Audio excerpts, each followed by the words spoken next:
Neil, you had quite a reputation, didn't you, really, as quite a tough manager at times. Do you feel that's a good tag, a bad tag? What sort of manager were you? Were you the arm around or what? I think the best thing that I can say about management is, I bet you the majority of players that have played for me over my long career enjoyed playing. And I'm going back to Gainsborough, Trinity, and Scarborough, Burton Albion. I bet you if you ask the players, even the senior players now over the last few years, they'll have enjoyed it. I know, obviously, I've always got jobs from teams that are struggling, so I've never had a luxury of going into a club and having top players. We've had to bring them in and do like a red Adair, put the fires out. So it's always been difficult, and you do get labelled, like I say, but to get out of trouble, you have to have an enormous amount of character and that. And we had to find players everywhere I've been that have got that character and can play a bit as well. And it's been great building sides. I look at all of them, and I remember my idol was Brian Clough, and I remember seeing Willie Carlin one day, a lad who played for him, and I said to him, "What's he like? What's Cloughy like?" And he said, "Neil," he said, if I was on the opposite side of the road to Cloughy, he said, I wouldn't give him the time of day. He says, but in a dressing room, I would die for him. And I thought, wow, that's, and I thought, that's where I want players to die for me, really. And I think it's to get the promotions, all the lads will remember those 8 promotions, all the fans will remember those 8.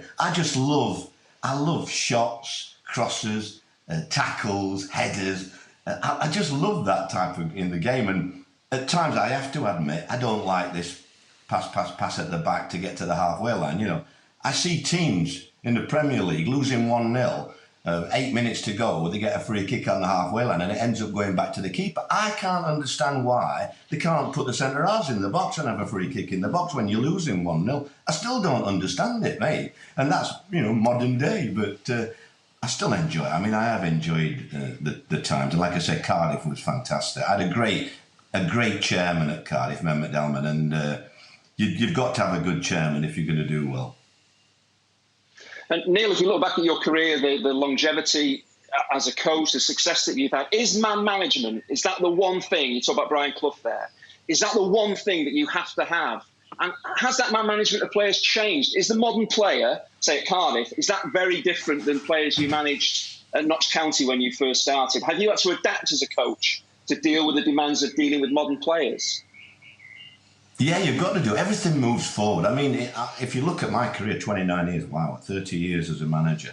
When I started and all the way through the years, things have changed. The most drastic thing that ever happened was Wenger, Arsene coming in and bringing all the nutritionists and IT guys and you name it. It was unheard of. And so everybody had to move forward. And now it's the same. But the one thing that doesn't change in all those years and in the next 10 years too is the best part of management is man management. 90%, at least 90% is man management. Even the top players need managing. I watch Pep and I look at the players he has, but he'll have problems, but more different problems to what I have. Because when I look at David Silva, my favourite player, I just purr, So, but he'll still have problems with a team selection, with having 19, 25 players that are all top players. So the thing is, you can have all your degrees. I know that, the LMA, which is fabulous, Richard Bevan, and I look at all what they do for us. But no matter how many degrees you get, how many qualifications you get, man management is still the main thing that gets you success. It's that little bit that drives you to want to win when things aren't going right. How do you get out of it? And how do you look, you change things around? And some of the things I've done, I mean, like I said, the last few weeks, they've been talking to me about different players. And they're reminding me about how I made them have eggs and sherry in one of the on a Friday morning, and we went 20 games. Eggs and sherry. Eggs and sherry. Eggs and sherry. We did it on a Friday morning to change it. I think it was Huddersfield first off. Poor lad Chris Billy. Oh God, it used to frighten him.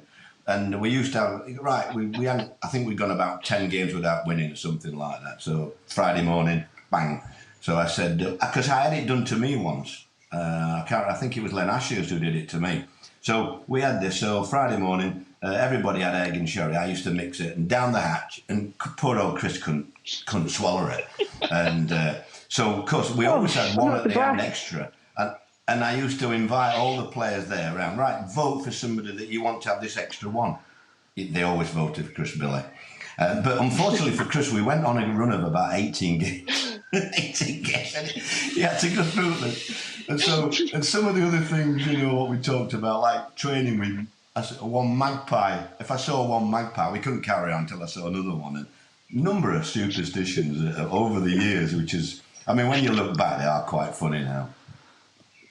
I've got a question. One of your man management approaches, Neil. I don't know if you remember back in 1995, we were at the PFA Awards dinner together, and that season your Huddersfield team had come to Southampton and lost 4-0, and I'd scored all 4 goals that night.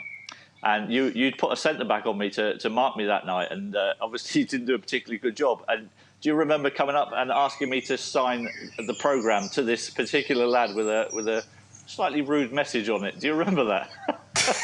Craig Shaw. I think it was Craig. Or Dean Yates. I can't remember which one it was. Dean Yates. It was Dean Yates.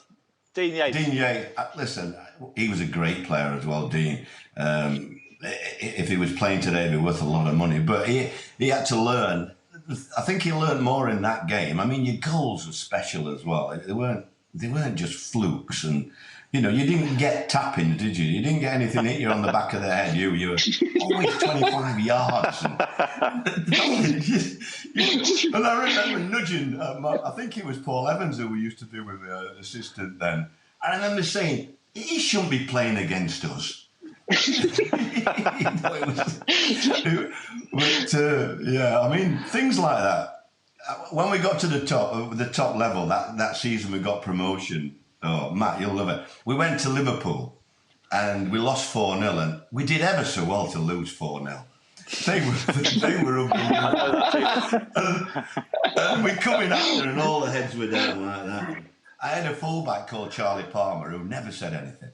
And I thought, what am I going to do here to break them? And they were all heads down, and I went, and you, Charlie, don't you ever say out like that to me again. I heard you what you said.